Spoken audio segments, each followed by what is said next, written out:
I'm here with Clinton McCleary, the developer behind Infliction. Hi Clinton, how are you? Good, thanks. How are you? Not too bad, thank you.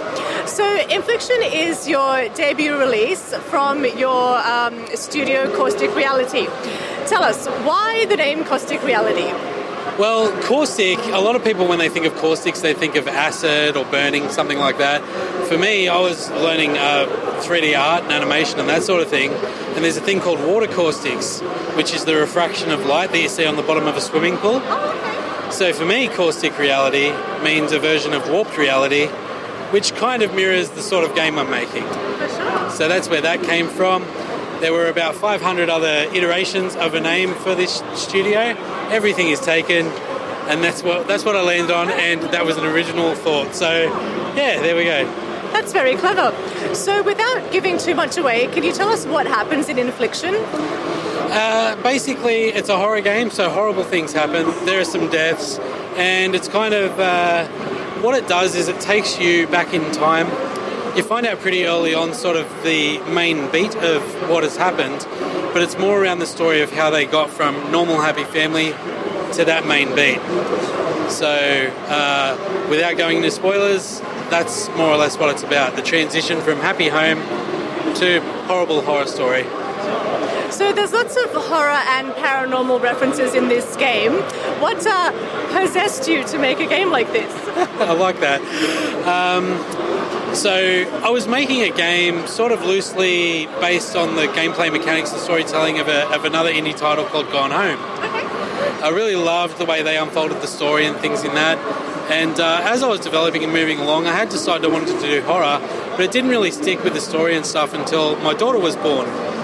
I became a new father. Me as a person, I completely changed, and my fears completely changed with it. That really sort of guided my storytelling decisions and influenced the game as to what it is today.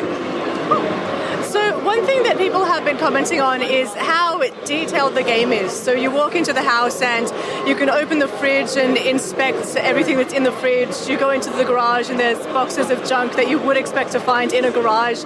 Did you take inventory of your house and sort of base the game's house on your house? How did you get all this detail? Yes, I did take inventory of my house. I went around and I took reference pictures. You'd be surprised, like it looks detailed, but if you take a picture of a pantry, there is 500 things in there. So, you know, I tried to find a happy medium to make the house feel more lived in, and that was really the key, just to try to make it feel lived in. Hopefully I've achieved that. It was a matter of taking reference photos and looking at a lot of photos online too. Because the game doesn't take place in Australia, I had to be careful too about that sort of thing. And also I tried to find brand names that were familiar and then remake a lot of assets with their own brand names but make them look familiar. Yeah. So, yeah. Sure. So another thing that's been getting positive comments is some of the artwork in the house, and some people have been saying, oh, I would seriously buy this artwork. Can you tell us who the artist is? So the artists, there's various artists actually. A lot of it's stock imagery that I've bought. Sorry. And finagled into like a artwork. So some things are, it might be a photo of a person's face that I then take and apply a whole heap of effects to and turn it into something that looks like an artwork rather than a photo of a person's face. So, yeah. Okay, so they're your original artworks. So you could maybe like print them and sell them as merchandise. I could. Sure thing. So the game starts with a broadcast on the radio about some disappearances of the lighthouse keepers at the Oxford Point Isles Lighthouse.